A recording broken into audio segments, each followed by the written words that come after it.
देखिए, रुदौली विधानसभा के मजरे सहमसी से आज माता रानी के माँ कामाख्या धाम के लिए 201 किलोमीटर की चुनरी यात्रा निकली है, जिसका नेतृत्व यहाँ के विधायक माननीय रामचंद्र यादव जी कर रहे हैं। जैसा कि कहा जाता है ये अयोध्या धाम है और इनका नाम भी रामचंद्र है, कहीं ना कहीं प्रभु राम से जुड़ा हुआ नाम है। मैं इनसे पूछता हूँ कि किस पर्पस से निकाला है। पहले तो मैं इनको बधाई दूंगा कि इनकी सरकार के 6 माह पूरे हुए हैं और इन्होंने इस विधानसभा इतिहास रचा है कि 3 बार लगातार जीत कर हैट्रिक इन्होंने मारी है। जी सर, इस पर क्या कहेंगे? आपने हैट्रिक मारी, विधानसभा 6 महीने पूरे हुए। देखिए, अयोध्या भगवान राम की धरती है। यह अयोध्या की सांस्कृतिक सीमा में रुदौली का यह क्षेत्र जो माँ गोमती, कल्याणी और सरजू के बीच में स्थापित है। यहाँ पर सतयुग का मेधा ऋषि आश्रम है। यह ऐसा क्षेत्र है जहाँ पर तमाम ऋषि मुनि तपस्या करके इस क्षेत्र को एक तपोभूमि के रूप में, एक सिद्ध स्थान के रूप में पहले से स्थापित किए हुए हैं। और उस स्थान पर जब हम लोग काम कर रहे हैं तो उस स्थान की गरिमा महिमा को बढ़ाने के लिए हर तरह से इस क्षेत्र में रहने वाले, चाहे किसान हो, चाहे नौजवान हो, चाहे विद्यार्थी हो, वो कैसे खुशहाल हो सकते हैं, उस तरह की योजना रचना से हम लोग काम कर रहे हैं। और इसी के नाते इस क्षेत्र में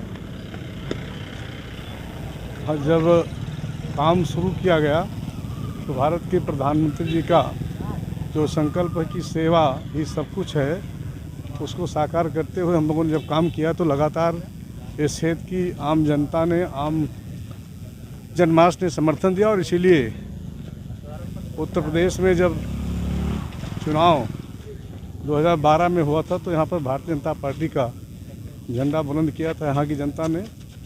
और दूसरी बार भी, तीसरी बार भी लगातार योगी जी की सरकार बन रही है। मोदी जी की विशेष जो देश और प्रदेश की जनता के लिए चिंता है, उसके नाते हम सभी लोग लगातार इस क्षेत्र की तरक्की और विकास। 10 साल से लगातार आप क्षेत्र का विकास कर रहे हैं और काफ़ी, चाहे स्वास्थ्य हो, चाहे शिक्षा हो, हर क्षेत्र में आपने प्रदेश को, उस प्रदेश में कहीं रुदौली विधानसभा अग्रणी किया है।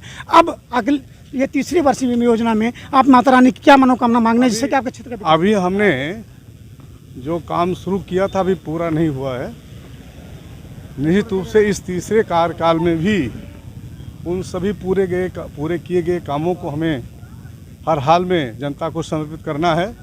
अभी हमारे इस क्षेत्र का आयुर्वेदिक मेडिकल कॉलेज बनना है। अभी इस क्षेत्र में हायर एजुकेशन के लिए, टेक्निकल एजुकेशन के लिए, स्वास्थ्य के क्षेत्र में बहुत सारी जो आवश्यकताएं हैं उसको पूरा करने के लिए अस्पताल की स्थापना होनी है। और हम समझते हैं कि जो भी काम यहाँ पर शुरू किया गया है, माता जी की कृपा से, उनके आशीर्वाद से सब पूरा हुआ दिखाई पड़ता है। इस कार्यकाल में हम इस क्षेत्र में हर तरह से हम शिक्षा के क्षेत्र में, स्वास्थ्य के क्षेत्र में, ख़ास तौर से जो हमारी मूलभूत आवश्यकताएं हैं गांव की, उसको सबको पूरा करने वाले हैं। और इसी नाते हम लोगों ने माँ कामाख्या धाम को नगर पंचायत का दर्जा दिलाया है। इसी नाते हम लोगों ने रुदौली नगर पालिका का विस्तार कराया है। जो हमारी बहुत सारी ग्रामीण आबादी है उनको शहरी जैसी सुविधा मिले, इस तरह का हम लोग काम कर रहे हैं। जिस दिव्य पीठ पे आप 200 किलोमीटर विशाल रेल निकाल रहे हैं, चुनरी लेके जा रहे हैं, उस दिव्य पीठ की कुछ विशेषता सर बताएंगे लोग? हमारी सिद्धपीठ का जो ख़ास तौर से इस जवार में, इस इलाके में, इस ज़िले में स्थान है, महत्व है, वो केवल इसलिए नहीं है कि यहाँ पर हम सभी लोग केवल चुनरी चढ़ाते हैं, यहाँ पर हम लोग केवल पूजा अर्चना करते हैं। इस सिद्धपीठ पर जो भी आता है पूरे प्रदेश से उसकी हर तरह से माँ रक्षा करती हैं और हर तरह से उनको अपना आशीर्वाद देती हैं। शायद इसीलिए आपकी जानकारी में होगा कि यह जो माँ कामाख्या धाम है, इस माँ कामाख्या धाम के चारों तरफ अगर आप देखेंगे तो करीब 35 किलोमीटर की लंबाई में जंगल है। जंगलों में तमाम ऋषि मुनि, तमाम तपस्वी रहते हैं। और यह जो हर सोमवार शुक्रवार को यहाँ पर लाखों की संख्या में लोग आते हैं, पहले के दिनों से अब श्रद्धालुओं की संख्या बढ़ गई है। इस सिद्धपीठ पर सबसे ज़्यादा जो हमारी अयोध्या की सीमा है, देवी स्थानों में ये सबसे बड़ी पीठ है, सबसे बड़ा स्थान है। अब अयोध्या में जब कभी भी कोई पर्यटक आएगा दुनिया भर से, देश भर से, तो माँ कामाख्या धाम पर वो आए, यहाँ रुके, यहाँ पर माँ की कृपा प्राप्त करे, इस तरह की चिंता हम लोगों ने की है।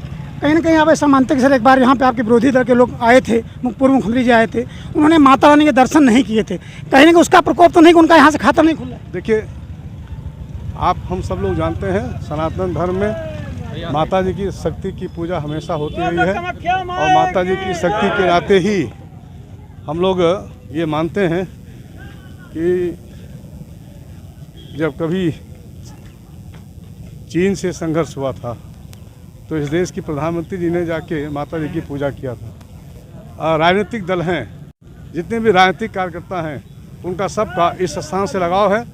और मेरा तो ये कहना है कि जो भी आए यहाँ पर वो पूजा पाठ करे, जो भी यहाँ पर आए वो माँ की कृपा से उनका आशीर्वाद ले। मैं तो सभी लोगों से अपील करता हूँ कि ऐसे स्थान पर आने के बाद कहीं न कहीं श्रद्धालुओं की, माता जी के जो भक्त हैं, उनसे जो जुड़ी सुविधाएं हैं उनको और बढ़ाने की आवश्यकता है। इस आयोजन का संचालन एक मीडिया चैनल ने प्रारंभ किया है। ये आयोजन सहमसी से प्रारंभ हुआ है, माँ कामाख्या धाम पर जा रहा है। इस कामाख्या धाम की विशेषता ये रही है कि यहाँ पर एक समय था जहाँ पर यहाँ पर दीवारों में, छत पे चांदी सोने के सिक्के लगे थे। कुछ चोर आए थे इसमें चोरी करने के लिए, लेकिन माता रानी की कृपा ऐसी थी कि जो चोर जिसको जैसे पकड़ा, जो सिक्का जो पकड़ा था, उसकी आँखों की रोशनी चली गई थी। लेकिन जब सुबह पुजारी आया, पुजारी ने पुलिस को कंप्लेन की, पुलिस आई, तब जाके उनकी आंखों की रोशनी वापस आई थी। तब से इस शक्तिपीठ की वर्णन पूरे देश में हुआ। यहाँ पर लोग, यही नहीं क्षेत्रीय रुदौली विधानसभा नहीं, यहाँ आसपास के लोग, कई सारे जनपदों के लोग यहाँ लगातार दर्शन करने आते हैं। और यहाँ पर किसी भी यात्री की, किसी भी दर्शनार्थी की कोई मनोकामना कभी अधूरी नहीं रहती, सबकी मनोकामना पूर्ण होती है। कैमरा के साथ राजू यादव, कामाख्या धाम, अयोध्या।